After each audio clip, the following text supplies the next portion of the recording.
Hey, Irresistible Yogi.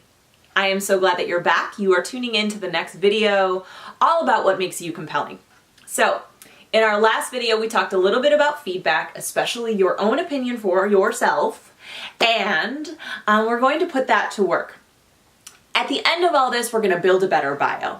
Our bio being the foundation of understanding what it is that we offer, who our audience is, and how we're going to use that information about ourselves. But before we can do that, there are 3 things that you need to know about yourself so that you can easily articulate what makes you compelling and irresistible to your clients, especially your future clients that absolutely want to find you and take your classes.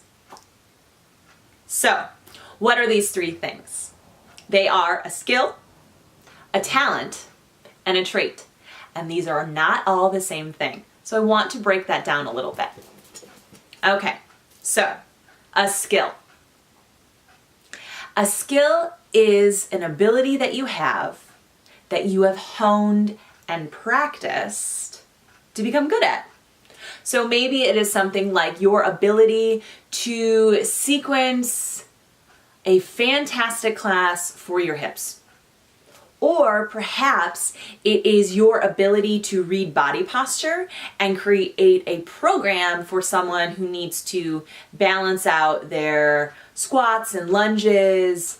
Or perhaps your skill is something like understanding meditation techniques and how to apply them in a classroom setting. So you read all the information, maybe you took a course on it, and then you have honed your skill by over and over and over practicing the delivery of this information. So that's a skill.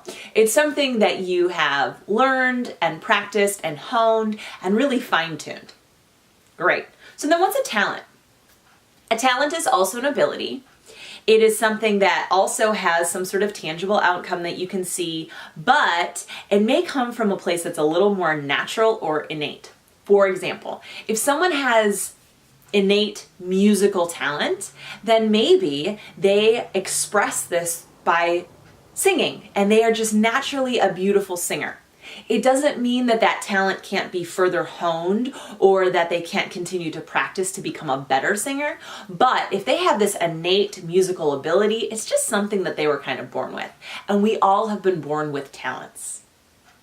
Last, a trait. A personality trait specifically. So this may not have as much of a tangible outcome that you can see, like writing a beautiful sonata or sequencing a class specifically for the hips and spine. A personality trait is something, again, that you were born with, but it's sort of that je ne sais quoi, right? It's that, I don't know what it is, but it's that thing about that person that, I really enjoy. So maybe it's your warmth. Perhaps it's an innate confidence that you've been born with. Maybe you are just hilarious, you're funny, you are able to really lighten the mood. What is that trait that makes you you? So when we understand a skill, a talent, and a trait, it helps us further understand what is the experience that our clients are having in a class or a workshop with us. But specifically when we're thinking about skill, talent, and trait, it is important to remember that these should be relevant to the services that you're offering. So if you are a fantastic singer, but you're not singing or chanting in your classes, that's probably not the thing you're going to be listing in your bio or any of your marketing outreach, right? So, with the idea that we are seeking a skill, a talent, and a trait that is very much relevant to your audience, that will help you define how you're marketing to them and really who is going to be attracted to your classes and workshops. Take a look at that section in this coursework. And then we will continue on with a little bit more information about how to write a better bio, Mad Lib style.